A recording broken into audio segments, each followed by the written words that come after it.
Hello friends, welcome to my channel. I wish you a very happy new year.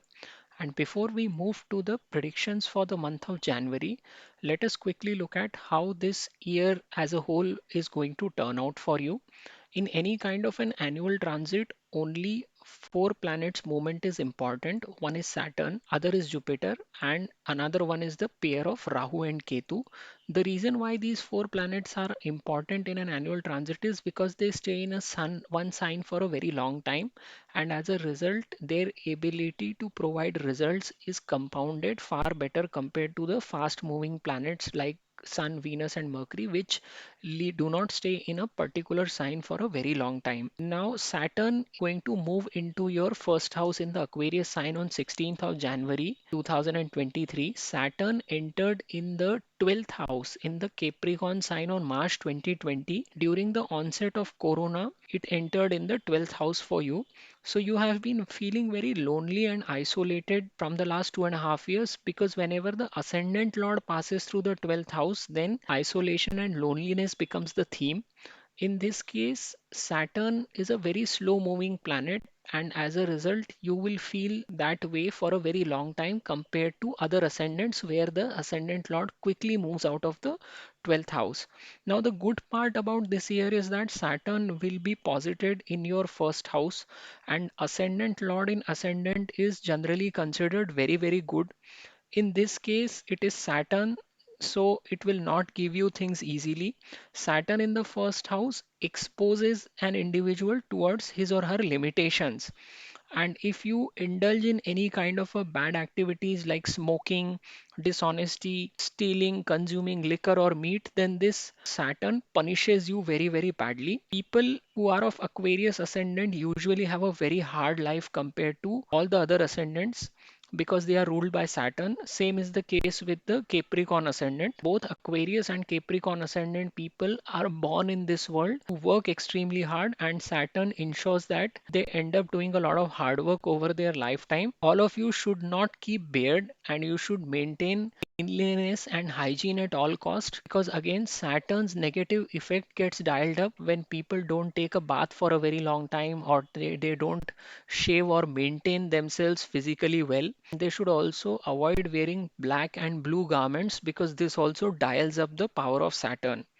Saturn in the first house will give you many opportunities to excel at the workplace because it is going to directly aspect the 10th house.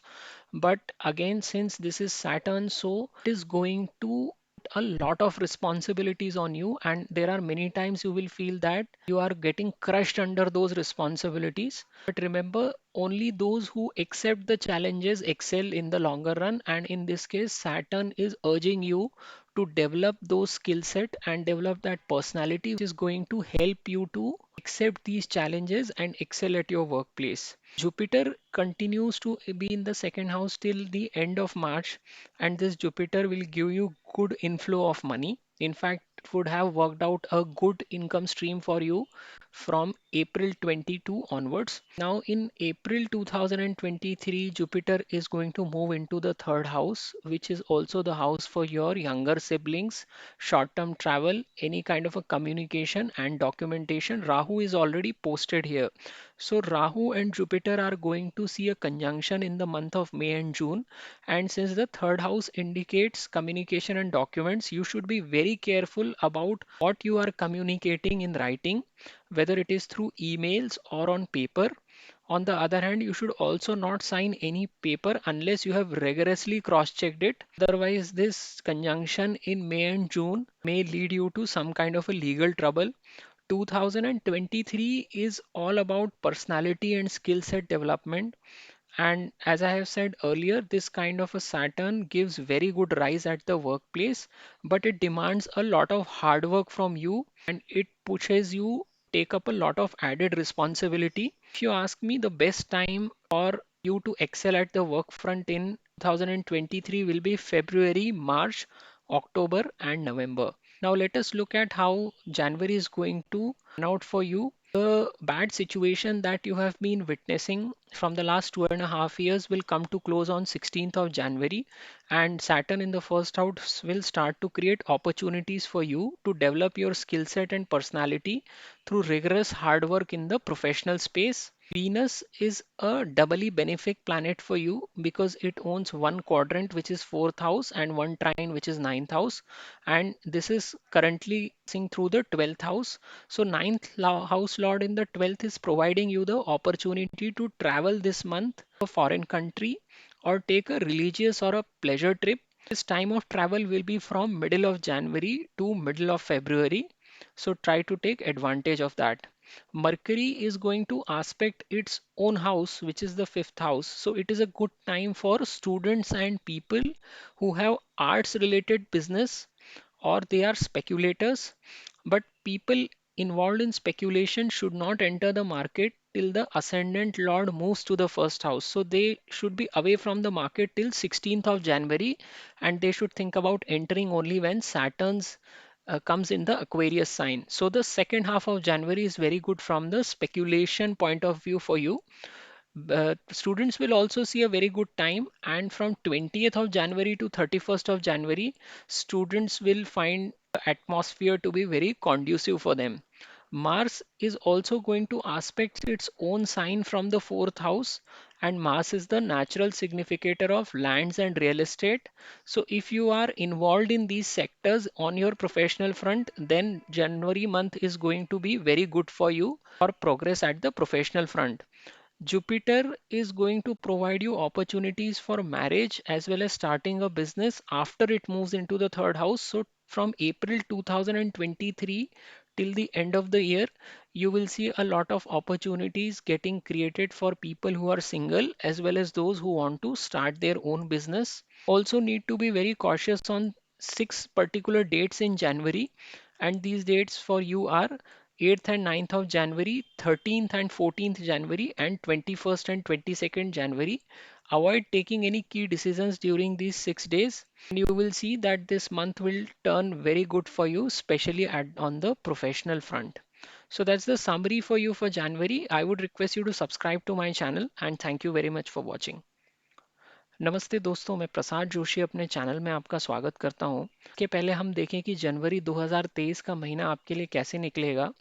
एक quick नज़र डालते हैं कि आपके लिए 2023 साल कैसे निकलेगा। देखिए, किसी भी साल के प्रेडिक्शन में आपको खाली चार ही ग्रहों को देखना होता है: शनि, गुरु, राहु और केतु, क्योंकि ये चार ग्रह ही एक भाव में बहुत लंबे समय तक रहते हैं और इनमें एक कैपेबिलिटी रहती है किसी भी भाव के परिणामों को बहुत ही ज्यादा मैग्नीट्यूड में देने में, जो बाकी ग्रह नहीं कर सकते क्योंकि वो एक स्थान में ज्यादा समय तक रुक नहीं पाते हैं। तो यहाँ पर शनि आपके प्रथम भाव में आ जाएंगे 16 जनवरी से ही। शनि का मूवमेंट जब 12वें भाव में हुआ था मार्च 2020 में, ये वही समय था जब कोरोना का संक्रमण भी शुरू हुआ था। तो जब भी लग्नेश 12वें से निकलता है तो व्यक्ति को बहुत अकेलापन महसूस होता है। अब अगर आप बाकी ग्रहों की बात करते हैं, जैसे शुक्र है, बुध है, ये लोग बहुत जल्दी जल्दी निकल जाते हैं, लेकिन शनि बहुत ही धीमे चलने वाला ग्रह है। तो पिछले 2.5 सालों से आप जो भी लोनलीनेस या अकेलापन फील कर रहे थे, आप किसी के पास जाके कोई चीज़ शेयर करना चाहते थे लेकिन आपको वो व्यक्ति नहीं मिल रहा था, वो सारी समस्याएं 16 जनवरी के बाद आपके लिए समाप्त होती जाएंगी।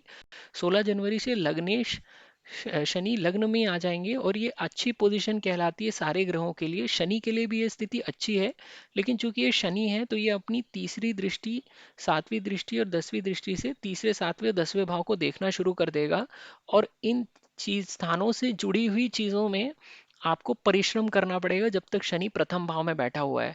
तो आपको कार्यस्थल पे शनि काफी मौके देगा तरक्की करने के, और लेकिन उसके लिए भी आपको बहुत ज़्यादा मेहनत करनी पड़ेगी क्योंकि शनि जिम्मेदारियों का ग्रह है।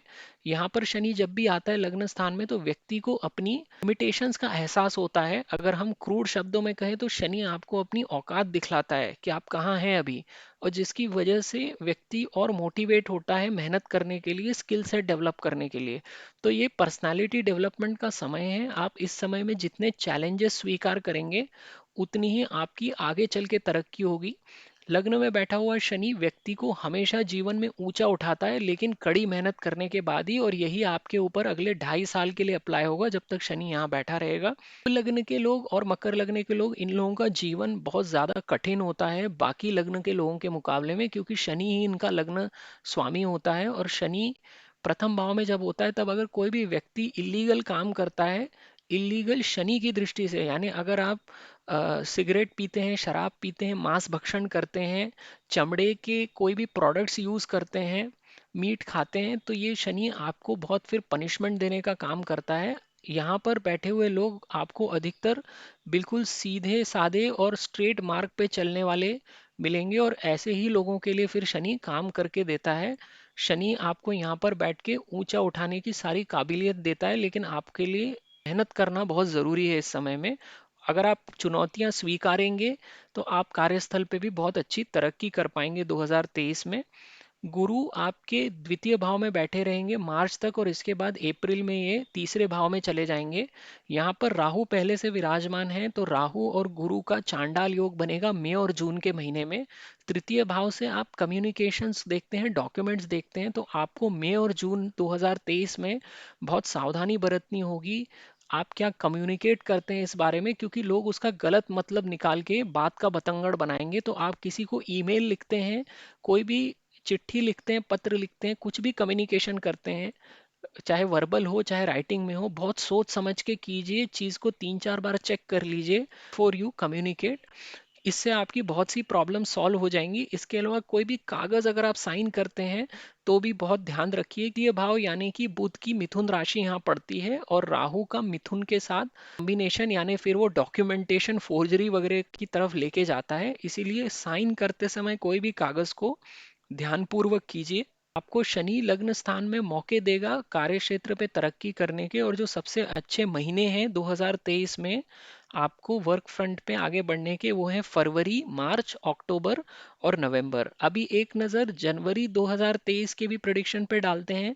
16 जनवरी को जैसा मैंने बताया शनि प्रथम भाव में आ जाएंगे, और हमने डिस्कस कर लिया पहले ही कि ये आपको किस तरह के परिणाम देंगे। आपके लिए शुक्र एक योग कारक ग्रह है, क्योंकि ये आपके एक केंद्र यानी चतुर्थ स्थान और त्रिकोण यानी कि 9वें भाव का मालिक है, और यह जनवरी में 12वें भाव से भ्रमण करेगा। तो यहाँ पर 9वें भाव के स्वामी का 12वें भाव से भ्रमण, वो भी शुक्र जैसा ग्रह, तो ये आपको एक अच्छा मौका देगा कहीं घूमने फिरने का। आप फॉरेन जा सकते हैं, अगर आप रिलीजियस माइंडसेट के हैं तो आप रिलीजियस जर्नी ले सकते हैं, और ये प्लेजर ट्रिप भी हो सकती है। व्यक्ति कहीं अकेला चला जाता है कुछ अपना आनंद करने के लिए, तो ये उसके लिए भी बहुत अच्छा समय है।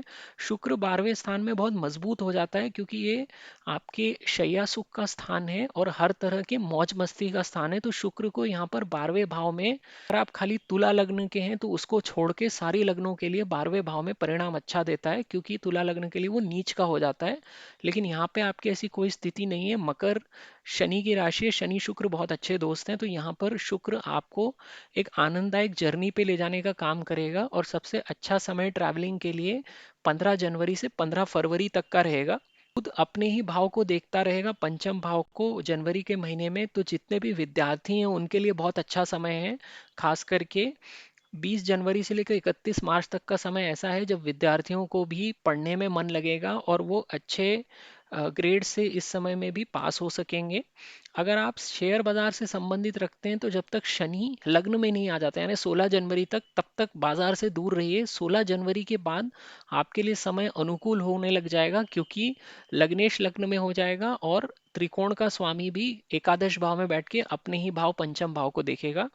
अगर आप आर्टिस्ट हैं या फिर आप किसी भी तरह के कम्युनिकेशन रिलेटेड काम में हैं, तो ये फिर पूरे महीने में ही आपको यहाँ पर अच्छा समय देखने को मिलेगा, क्योंकि सब चीज़ों के ऊपर बुध का ही बनता है, और बुध स्वयं ही अपने भाव को देखेगा। मंगल चतुर्थ भाव में बैठ के फिर से दशम भाव को, जहाँ वृश्चिक राशि पड़ती है, उसको देखेगा। वृश्चिक मंगल की स्वयं की राशि है, और चतुर्थ भाव का संबंध जमीन जायदाद या अचल प्रॉपर्टी से आता है। तो यहाँ पर अगर आप इन सेक्टर्स में हैं, रियल एस्टेट में हैं, या आप किसी भी तरह के ब्रोकरेज बिजनेस में है जिसका संबंध जमीन जायदाद से आता है, तो ये आपके लिए अच्छा समय रहेगा। वर्क फ्रंट पे आपको अच्छी तरक्की देखने को मिलेगी। गुरु जैसा मैंने आपको पहले बताया तृतीय भाव में आ जाएंगे। और यहाँ पर जब ये अप्रैल में आ जाएंगे तो जितने भी सिंगल लोग हैं उनके लिए पांचवी दृष्टि से शादी करने के मौके बनाएंगे। तो अप्रैल 2023 से अप्रैल 2024 तक जब तक गुरु यहाँ बैठे रहेंगे या आपको शादी का मौका देते रहेंगे। और अगर आप कोई भी बिजनेस शुरू करना चाहते हैं तो उसके लिए भी ये गुरु आपको गोचर में हरी झंडी दिखाएंगे। लेकिन उसके लिए आपको अप्रैल तक का इंतजार करना पड़ेगा। अब जिन दिनों में आपको जनवरी में सावधान रहना है वो है 8 और 9 जनवरी, 13 14 जनवरी और 21 22 जनवरी। इन 6 दिनों में कोई भी की डिसीजन लेना आप टालिए। आप अगर आप ओवरऑल देखेंगे तो पिछले 2.5 साल के मुकाबलों में अब आपके लिए समय बहुत अच्छा होने वाला है। और शनि यहाँ पर आपसे मेहनत करने को बोलेगा, आप वैसे भी बहुत मेहनत करने वाले हैं। तो आप इन चैलेंजेस को ओवरकम करके अपने कार्यस्थल पे तरक्की कर सकते हैं या अपने बिजनेस को भी ग्रो कर पाएंगे। तो ये आपकी समरी है इस महीने की। आपको मेरा वीडियो पसंद आए तो मेरे चैनल को सब्सक्राइब कीजिए। ये वीडियो देखने के लिए आपका बहुत बहुत धन्यवाद।